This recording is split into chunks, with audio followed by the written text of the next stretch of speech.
में हम कुहक के काने छिरैत में हम कुहक के रह के जान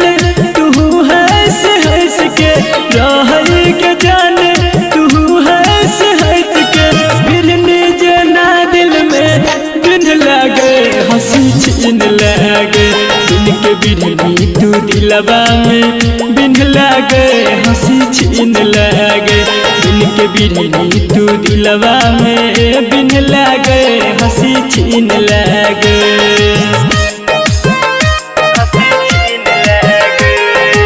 आप सुन रहे हैं संदीप सुमन को।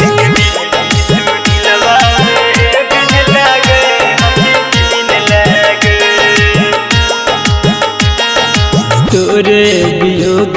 में हरदम कनै छी सोची सोची हम पल पल मरै छी बुझले न हमर मजबूर जान गे करते न ये कोनो तो काम गे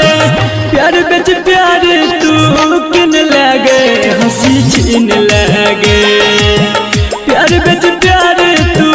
किन लागे हंसी छीन लागे दिन के बिरनी तू दिलवा में बिन लागे हंसी छीन लागे दिन के बिरनी तू दिलवा में बिन लागे हंसी छीन लागे।